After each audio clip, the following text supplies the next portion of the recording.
नमस्कार, मैं आपके साथ रितिका आर्या। आप देख रहे हैं ऑर्ज न्यूज लाइव। आइए पेश करते हैं आज की तमाम 50 बड़ी खबरें। आज देश भर में मकर संक्रांति, पोंगल और माघ बिहू का उत्सव है। वृक पंचांग के अनुसार दान पुण्य का शुभ मुहूर्त सुबह से शुरू हो चुका है। पश्चिम बंगाल के गंगा सागर मेले में लाखों श्रद्धालुओं ने पवित्र डुबकी लगाई। राम मंदिर में दर्शन के लिए श्रद्धालुओं का भारी हुजूम उमड़ा है। विशेष भोग की व्यवस्था की गई है। अगले बड़े धार्मिक मेलों के लिए बुनियादी ढांचे पर काम तेज हो गया है। केंद्र सरकार आगामी आम बजट की तैयारियों में जुटी है। वित्त मंत्रालय में बैठकों का दौर जारी है। कई राज्यों में होने वाले आगामी विधानसभा चुनावों के लिए राजनीतिक दलों ने अपनी रणनीति तेज कर दी है। विपक्षी दल बेरोजगारी और महंगाई के मुद्दे पर सरकार को घेरने की योजना बना रही हैं। सरकारी सेवाओं को पूरी तरह पेपरलेस बनाने के लिए नए पोर्टल लॉन्च किए गए। आज सुबह सेंसेक्स और निफ्टी में उतार चढ़ाव देखा गया। निवेशकों की नजर तिमाही नतीजों पर है। मकर संक्रांति के अवसर पर आभूषणों की मांग बढ़ने की कीमतों में मामूली बढ़त दर्ज की गई।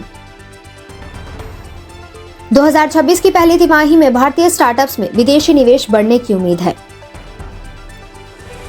जनवरी के शुरुआती आंकड़ों में रिकॉर्ड टैक्स कलेक्शन के संकेत मिले हैं।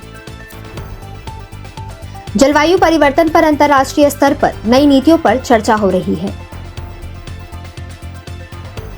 भारत और उसके पड़ोसी देशों के बीच व्यापारिक समझौतों पर बातचीत आगे बढ़ी है। वैश्विक स्तर पर सेमीकंडक्टर चिप उत्पादन को लेकर देशों के बीच प्रतिस्पर्धा तेज हुई है। भारतीय टीम की आगामी सीरीज के लिए टीम चयन की प्रक्रिया शुरू हो गई। ऑस्ट्रेलियन ओपन 2026 के शुरुआती राउंड के मुकाबले रोमांचक मोड़ पर है।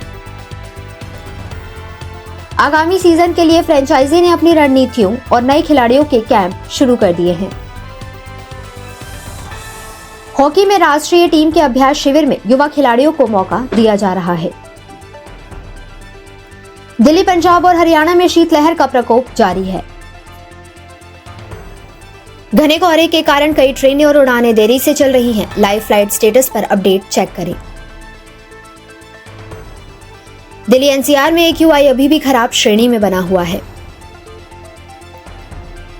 भारतीय कंपनियों ने प्रशासनिक कार्यों के लिए अपना खुद का AI मॉडल अपनाने की घोषणा की है। इसरो के आगामी उपग्रह प्रक्षेपण की उल्टी गिनती शुरू हो गई है। देश के ग्रामीण इलाकों में हाई स्पीड इंटरनेट कनेक्टिविटी का विस्तार किया जा रहा है। नए वायरस वेरिएंट को लेकर स्वास्थ्य मंत्रालय ने एडवाइजरी जारी की है। बोर्ड परीक्षाओं की तारीखें घोषित होने के बाद छात्रों ने तैयारी तेज कर दी है। पोंगल और संक्रांति के मौके पर दक्षिण भारतीय और बॉलीवुड की कई नई बड़ी फिल्में रिलीज हुई हैं। इलेक्ट्रिक वाहनों EV की बिक्री में इस महीने 15% की वृद्धि दर्ज की गई है। नई डेटा सुरक्षा नीतियों को लेकर सोशल मीडिया प्लेटफॉर्म्स पर बहस जारी है। संसद के आगामी सत्र में इस पर चर्चा के लिए उच्च स्तरीय समिति की नई रिपोर्ट पेश हो सकती है। सरकारी कर्मचारियों के लिए पुरानी बनाम नई पेंशन योजना पर वित्त मंत्रालय विशेषज्ञों के साथ बैठक कर रहा है। विधानसभाओं में महिला आरक्षण लागू करने की प्रशासनिक तैयारियों का जायजा लिया गया। One nation one ration card योजना के तहत अब प्रवासी मजदूर किसी भी राज्य में मोबाइल OTP से राशन ले सकेंगे।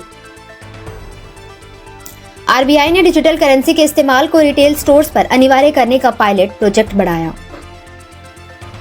कई निजी बैंकों ने मकर संक्रांति के मौके पर ब्याज दरों में 0.25% की कटौती का ऐलान किया।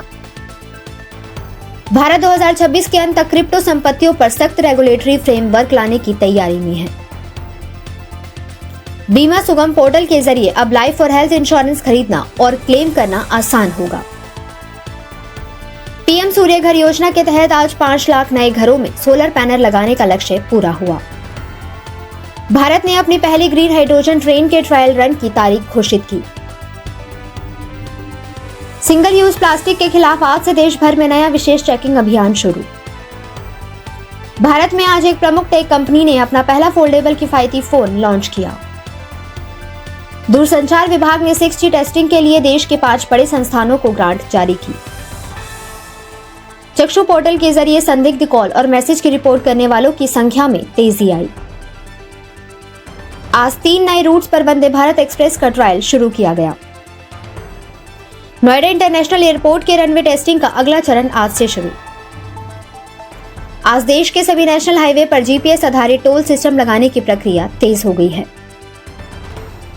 आयुष मंत्रालय ने सूर्य नमस्कार के सामूहिक आयोजन को रिकॉर्ड बनाने का दावा किया। रक्षा क्षेत्र में अग्निवीरों के पहले बैच की ट्रेनिंग पूरी होने के बाद उनके प्लेसमेंट की नई नीति तैयार। मौसम विभाग ने अगले 48 घंटों के लिए पहाड़ी इलाकों में भारी हिमपात की चेतावनी जारी की है। ऐसी ही खबरों से जुड़े रहने के लिए हमारे चैनल को लाइक करें, शेयर करें और सब्सक्राइब करें। साथ ही साथ बेल आइकन जरूर दबाएं।